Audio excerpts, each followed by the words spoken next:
What is going on, everybody? Super Yankee for Life here once again, and I am back here for week 14 of my NFL picks. We've officially entered the fourth quarter, so to speak, of the NFL season.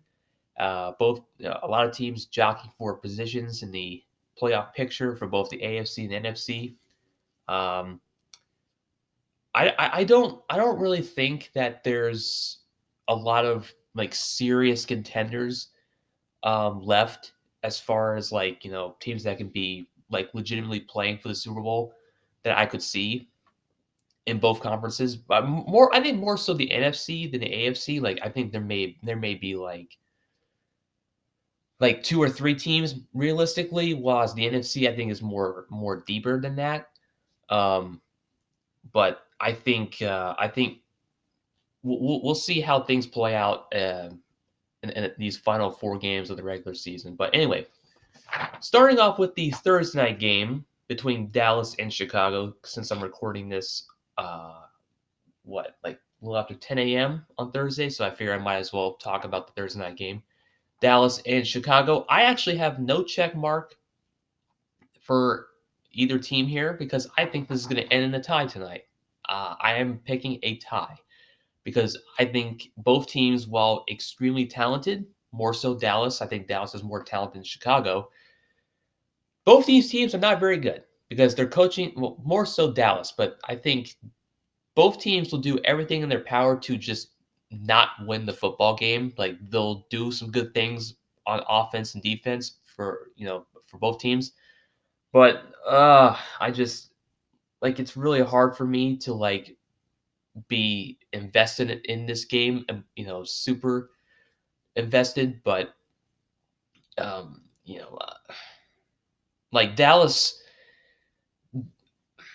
like they have like I said before, they have such amazing talent on both sides of the ball, but their coaching staff is just terrible on both sides, except for Kellen Moore. I think he's done a very solid job in his first year as the offensive play caller. Um, I think get out of here, fly. Uh, I think he's done a very solid job as offensive coordinator in his first year. Um, I think I think Jason Garrett has to go, and I think Jason Garrett should be fired. If I know this is his final year of his contract, so I think they'll maybe just let his contract play out. But I hope to God that he doesn't come back. Um, yeah, so whatever. For Chicago, yes, they're coming off a win on Thanksgiving over Detroit, but then again, it's Detroit. They're like it's death, taxes, and Detroit losing by one possession games in 2019. So whatever. Yeah, so I'm rooting for a tie. I'm rooting for chaos tonight. I'm rooting for a tie. Carolina at Atlanta. I'm going with the Falcons. Carolina just fired Ron Rivera. It's going to be very interesting to see um, where they go as a franchise with Cam Newton potentially being gone as well. He's going to have foot surgery. So if the season wasn't done already, it's certainly going to be after that. Um, you know, they're in a state of flux right now because if they do cut Cam Newton, they'll save about $20 million in cap space by doing so. So maybe a quarterback in the draft or in free agency, whichever is going to be important for them. I think it's hard to fathom a team that was in the Super Bowl 4 years ago is now all of a sudden just in a state of flux. And the fact that they're even a team that's around 500, like 5-7 at this point, is kind of remarkable. I think they would honestly be in the top five as far as like draft picks is concerned for the draft this upcoming April. But yeah, I'm going with the Falcons. Atlanta's looked decent, except on Thanksgiving when Matt Ryan got stiff armed into the ground, which I thought was pretty funny. Uh, not for him, but it was fun for everybody else. Baltimore at Buffalo. I'll go with the Ravens. I think it was fair to say that this was last week's performance was not the strongest from Lamar Jackson, considering the conditions of the weather. But I think he was still very dynamic and explosive. when he needed to be. And Buffalo, you know,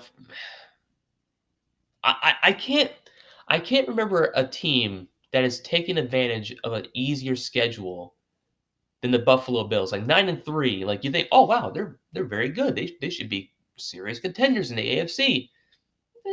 No, no, not based on who they've beaten so far.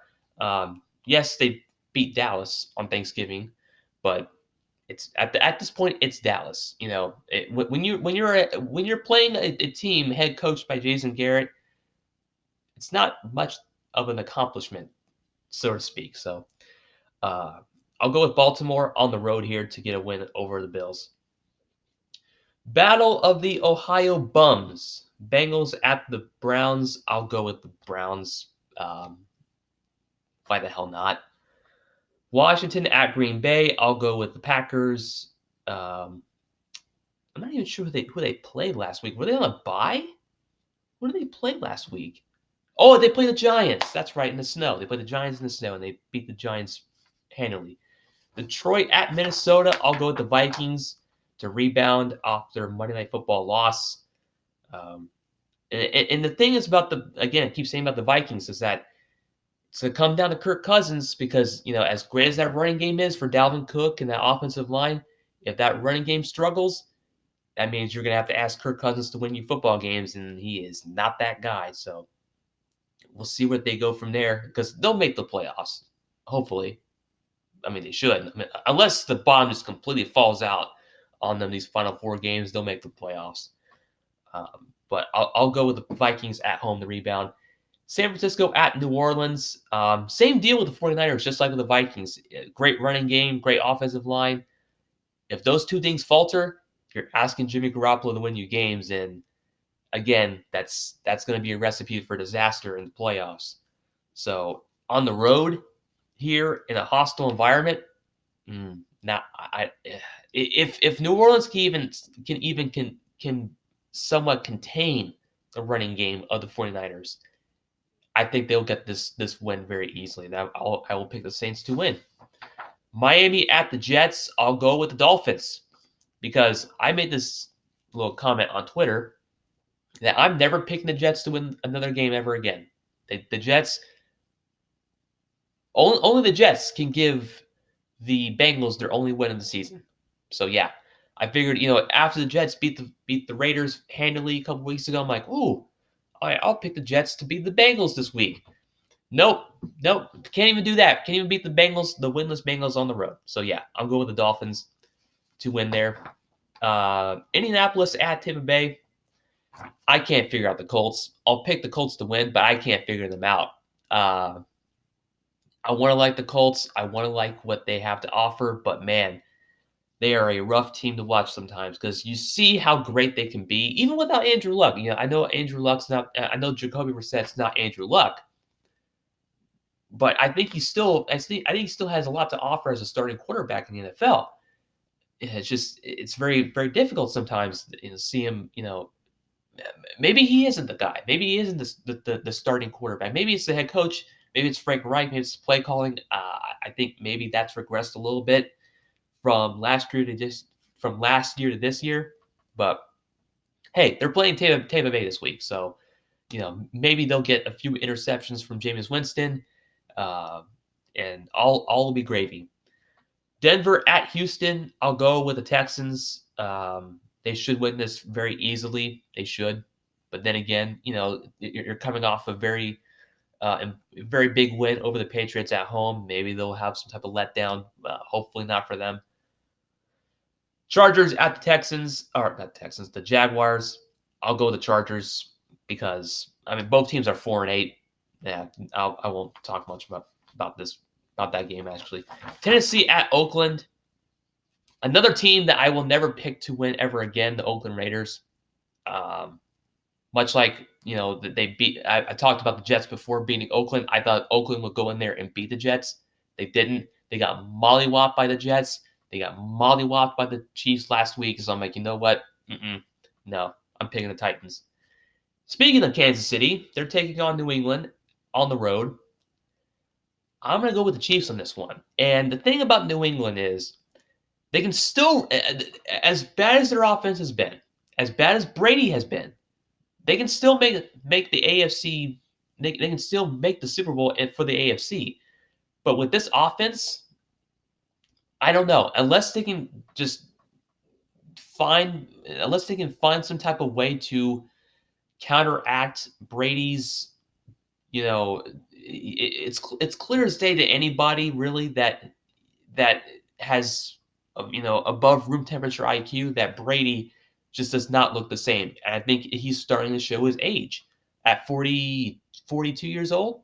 At 41 or 42, but um, I think, unless they can figure out a way to, kind of figure out how to, you know, get their offense going. I honestly think Sony Michel needs to play a bigger factor in their offense. I think it's going to it will make a world of a difference for them if they give him the ball, give James White the ball more in the running game. I think that will make a world of difference for Tom Brady and their receiving core that just isn't very experienced or very good, in my opinion. Outside of maybe like Edelman and Sanu, but they need more than that. Their tight end production has just taken a big climb, and you expected it without Gronk, but my God, their tight end production has just gone completely downhill. Seattle at the Rams. I think this is the Sunday Night Football. I think they may have flexed a different game into this, or maybe they took the Seattle and Rams game and flexed it in. I don't know, man. It just of whatever. Whatever. Okay. Seattle at the Rams. I'll go with the Seahawks on the road here.